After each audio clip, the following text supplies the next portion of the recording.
Om Swastiastu. Selamat pagi ya Bunda sekalian. Ketemu kembali dalam acara parenting mingguan kita.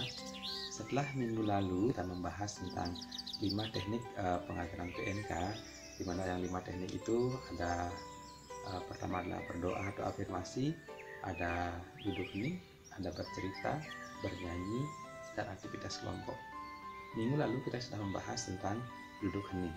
Dan dalam kesempatan ini kita akan membahas tentang manfaat dari berdoa atau afirmasi. Kenapa kita penting mengajak putra-putri kita untuk terbiasa melakukan doa atau afirmasi positif? Karena dengan berdoa itu, jadi pikiran positif akan muncul dalam diri anak-anak kita. Dengan anak-anak kita terbiasa berpikir positif, dia akan bisa menjalani hidup mereka dengan lebih bahagia dan lebih damai.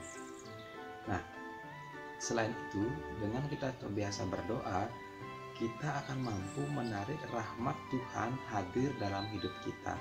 Jadi, doa di pagi hari itu akan cukup untuk menarik rahmat Tuhan selama sehari, di mana kita akan mampu melalui hari-hari kita dengan lebih baik. Selain itu, doa juga akan memurnikan hati kita.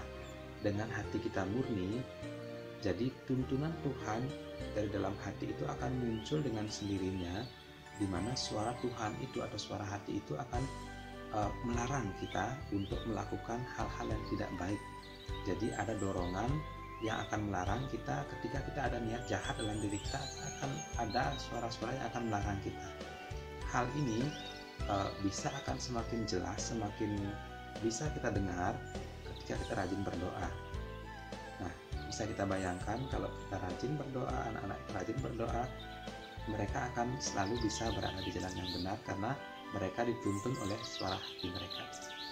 Nah, itu pentingnya berdoa. Dan masih banyak lagi sebenarnya manfaat positif dari berdoa yang mungkin nanti kita bisa lanjutkan di kesempatan yang lain. Metode selanjutnya adalah metode bercerita.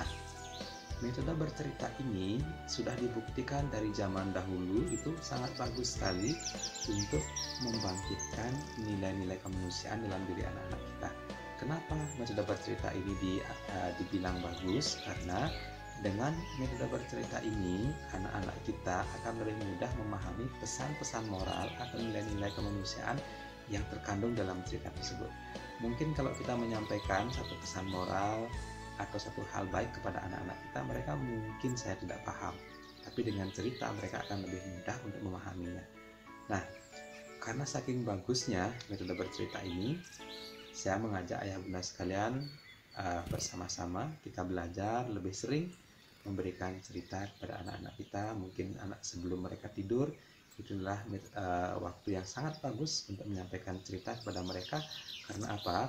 Saat mereka sebelum tidur itu, jadi pintu alam bawah sadar mereka terbuka. Jadi begitu kita menyampaikan cerita kepada mereka, dan nilai-nilai itu akan masuk ke alam bawah sadar mereka. Dan kita tahu bahwa alam bawah sadar itu berpengaruh 80% terhadap hidup kita. Nah, saking bagusnya metode bercerita ini, saya juga mengajak ayah bunda sekalian untuk selektif dalam memilih cerita. Jadi cerita yang bagaimana yang bagus yang kita bisa sampaikan kepada anak-anak kita. Kita bisa memilih cerita yang sederhana, yang singkat, tapi penuh dengan nilai-nilai kemanusiaan. Mohon juga dihindari cerita-cerita yang mengandung kekerasan, yang bersifat serem atau hal-hal yang bersifat seram, itu dihindari. Dan juga tidak terlalu disarankan ayah bunda menyampaikan cerita-cerita yang mana kesuksesan bisa diraih dengan instan. Misalnya nih, kita menceritakan bahwa seorang anak yang miskin, dengan dia berdoa tiba-tiba dari langit jatuh sekarung emas yang membuat dia kaya mendadak. Nah, hal ini tidak terlalu mendidik buat anak-anak kita. Karena apa? Mereka menganggap bahwa kesuksesan itu bisa diraih dengan instan tanpa usaha, padahal sebenarnya kesuksesan itu harus diraih dengan sebuah usaha. Nah, itu dulu ayah bunda untuk minggu ini. Jadi kita sudah belajar tentang 5 teknik itu, adalah duduk hening, berdoa, dan bercerita.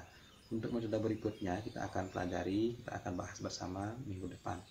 Nah, ayah bunda sekalian, saya mengucapkan terima kasih banyak atas kerjasama ayah bunda sekalian dalam membina putra-putri kita agar menjadi anak yang berkarakter dan cerdas. Dan saya juga mohon maaf kalau ada hal-hal yang tidak berkenan, dan kami tunggu masukan ayah bunda untuk sesi parenting ini agar kedepannya kita bisa mendapatkan informasi-informasi yang lebih baik lagi, yang bermanfaat untuk kita dalam usaha mendidik putra putri kita menjadi anak-anak yang baik ya. Demikian yang dapat saya sampaikan, dan sebagai akhir kata saya tutup dengan Paramasanti. Om Santi Santi Santi Om.